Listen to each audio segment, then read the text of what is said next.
Nagtiwala na ba kayo sa mga nakapaligid sa taong mahal mo? Kaya mo ba magtiwala sa mga salitang ipapangako ng taong mahal mo? Sigurado ka bang kaya niya panghawakan yung mga sinasabi ng taong mahal mo? Mahal ka ba talaga ng taong mahal mo? Ako si Mark. Masayahin, hyper, makulit, pero dumating ako sa puntong bored ako sa quarantine at naghanap ako ng babaeng makakausap. Nagsimula yung online class ng grade 12 ako. Masaya naman ako. Tuloy-tuloy lang naglalaro kasama ng mga tropa ko sa Discord. Kaso minsan, napapansin ko, ako na lang natitira pag umabot ng hapon. Umaalis kasi kagad sila para magbebe-time ng mga jowa nila. Alas 7 ng gabi, nakatunga nga lang ako tapos may isa sa mga klase ko nag-chat sa akin. Mark, pakopya naman ako sa math. Siya nga pala si Ashley. Kaklase ko at dati kong kababata sa probinsya namin. Malapit na malapit ako sa kanya nung bata pa kami, kaya mabait din sa akin yung parents niya. Kaso simula nung lumipat kami, di ko na siya nakita. Pero ngayong online class namin, sa school namin siya nag-aral kaya laking tuwa ako nung muli namin pag-uusap. Di ka pa ba tapos dyan? Manghihingi ba ako sa'yo ng sagot kung tapos na ako? O tahan na. Send ko na lang sa'yo yung sagot. Nye. Noong una namin pasokan, wala akong intention manligaw sa kanya dahil meron pa siyang boyfriend that time. Pero aaminin ko sa sarili ko na meron akong pagtingin sa kanya. Uy, Mark, malayo ba yung school natin sa bahay niyo? Di naman. Walking distance lang. Bakit? Wala. Minsan naisip ko pag face to face na tambay tayo dyan sa inyo. Pwede naman. Tapos gala din tayo dito. Maraming kalaan dito sa amin. Masaya akong kausap siya. Pero alam ko yung limits ko at boundaries ko sa pakikitungo sa kanya. Dahil may boyfriend pa siyang iba. Pero dahil ako yung pinakamalapit niyang kaibigan na lalaki, ako yung boy best friend niya. Ilang taon na kayo ng boyfriend mo? Nag-isang taon na kami noong nakaraang linggo. Oh, saan kayo nagpunta? Yun nga eh. Hindi niya man lang naalala yung anniversary namin. La, ba't naman? Ayun, puro ML. Tutok na tutok dun. Ano ginawa mo nun? Wala, pinabayaan ko lang siya. Kahit lungkot na ako. Grabe naman kayong dalawa sa isa't isa. Kaya nga eh. Papagod na din ako sa kanya. Puro kasi siya laro eh. Ano ba yung banding niyo lagi? Ayun, sasamahan niya ako mga 2 games sa ML. Tapos, papaalam siya, sasamahan niya naman yung mga tropa niya. Anong naramdaman mo nun? Feeling ko, wala lang ako sa kanya. Hindi niya naman kasi ako prioritize. Sakit naman nun. Ewan ko din. Bala ko din to iwalayan. La, ba't mo naman kagad ihiwalayan? Nakakasawa na. Hindi naman siya dating ganyan. Nakakapagod na siya intindihin. Medyo may naramdaman akong kakaiba nun. Alam ko masama na umasa maging kami. Dahil, syempre, meron pa siyang BF nun.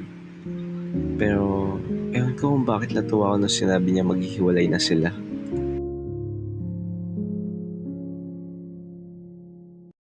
Malapit na matapos ang taon at bigla siya nag-chat sa akin. Mark, pwede ka ba makausap? O bakit? Nangyari? Break na kami ng BF ko. At wala akong makausap. Ha? Bakit naman kayo nag-break? Nakipag-break siya sa akin dahil sa maliit na bagay. Anong malit na bagay? May nag-comment kasi sa post ko na tropa kong lalaki. At nagkaasaran lang kami ng tawagan na baby. Tapos, nakita niyo yun at nagselo siya. Nagalit siya sa akin at nakipag-iwalay siya. Hindi ko na din tinry ayusin dahil napapagod na din ako. Hayaan mo yung taong yun. Okay lang naman mapagod ang isang tao. Salamat Mark at nandiyan ka. Wala yun. Normal lang naman damayin ng isang kaibigan, di ba? Alam ko mali ako sa nararamdaman ko. Alam ko mali na natuwa ako nung sinabi na naghiwalay na sila. Lumipas ng 2 linggo na kinocomfort ko siya sa pag-iyak. Tinutulungan ko din siya sa mga schoolworks niya habang nag-move on siya. Pero makalipas ulit ng 2 linggo, may nagbago. Uy, Mark, pwede ba ang lumayo ka muna sa akin? Bakit naman? Masyado na kasi ako nakakabala sa'yo. At nakikita ko, ang dami mo nang natulong sa akin. At sumusobra na ako. Wala yun. Maliit na bagay lang yung mga pagtulong ko sa'yo. Hindi, Mark. Lumayo ka muna sa akin. Legit, Ashley. Okay lang sa akin itong mulong sa'yo. Hindi lang talaga kasi yun, Mark. Eh ano? Alam kong may nararamdaman ka sa akin. At nahalata ko yun. Ganun pa. Unti-unti kasi ako nagkaka-feeling sa'yo, Mark. At ayaw kita gawing rebound. Sige, Ash. Lalayo muna ako. Ayoko din naman i-take advantage yung sitwasyon mo ngayon. Salamat. Pinabayaan ko na muna siya magkaroon ng sarili niyang space.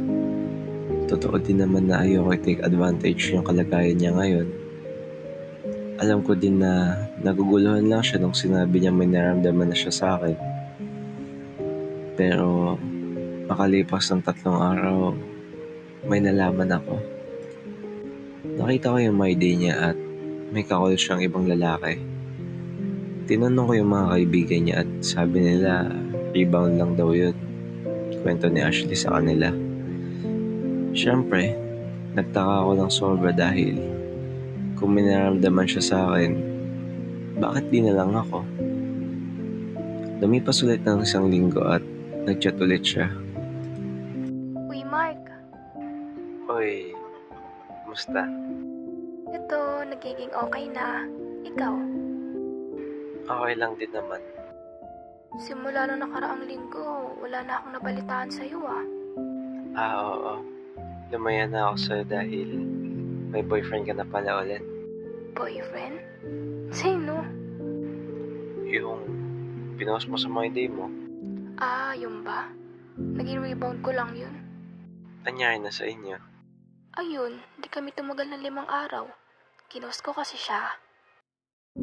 Uy, Mark, matanong ko lang, may nararamdaman ka pa rin ba sa akin? Ha? Ba't mo naman natanong yan? Panong kasi malungkot ako, Mark. Naalala ko, ikaw yung nandyan para sa akin. Wala yun. Mark, para sa akin, laki ng bagay na yun. Kaya tinatanong kita, Mark, may nararamdaman ka pa ba sa akin? Bakit? Ano naman kung meron? Gusto ko sana bigyan kita ng chance. Seryoso ka ba? Oo naman, pero sagutin mo muna ang tanong ko. Meron pa ba? Oo, Ash. Inaantay lang naman kita. Mala ngayon, Mark. Sinasagot na kita. Alam ko masyadong mabilis na nangyari sa amin. Pero naging willing naman ako i-take yung risk. Dahil may tiwala naman ako sa kanya. Pero di ko inaasahan yung mga kasunod na ginawa niya sa akin.